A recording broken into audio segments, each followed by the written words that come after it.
As investigators now focus on icing on Flight 3407, Georgia Tech research scientist Jim Brooks says ice buildup on a wing can take control out of a pilot's hands. The air is no longer flowing over that airfoil as it was designed. It's disrupted. It would build up slowly, a freezing cold aluminum skin aircraft suddenly flying into freezing rain, and ice adhering first to the outer wings, then building. With the wings becoming heavier, losing their aerodynamic shape due to ice buildup, the plane would begin to lose lift, literally sinking in midair as it slows down. A pilot might not feel it, not see it, but the plane would start to drop. When enough lift is lost, the plane stalls and is now out of control, rolling to the side where the wing ice is heaviest, then pitching into a dive. This eyewitness describes just that.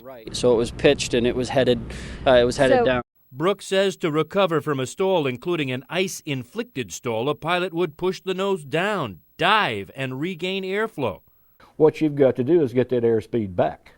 Now, to get that airspeed back, what do? You lower that nose. But at lower altitudes, there's little room to maneuver.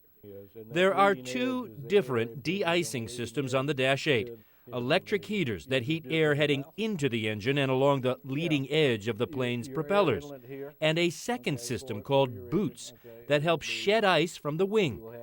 Aircraft investigator Tom Ellis, who works for a law firm that has sued over the issue, says the boots are really an archaic system, like a rubber balloon inflating and deflating to push and crack away building ice.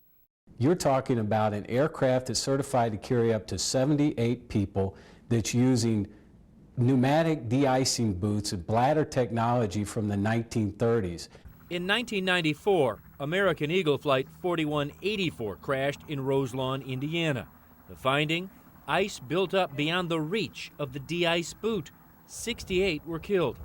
And 4 years ago this week, Tricia Kaufman's husband Dave was killed along with 7 others when a Cessna Citation executive plane crashed near Pueblo, Colorado in icing conditions. And I had hoped that our accident would bring interest into icing, that it wouldn't happen again, that nobody else would feel that, because you want to feel like there was something significant that came from your loss.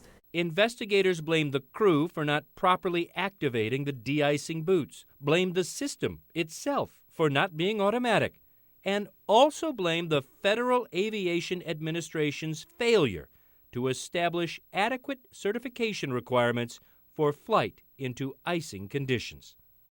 The requirement, 15 years now in the making, would require all new airplanes to have ice detection systems that activate or alert pilots to activate ice protection systems. Why has it taken 15 years? An FAA spokesperson told us that the requirement is nearly done, but just not done yet. Drew Griffin, CNN, Atlanta.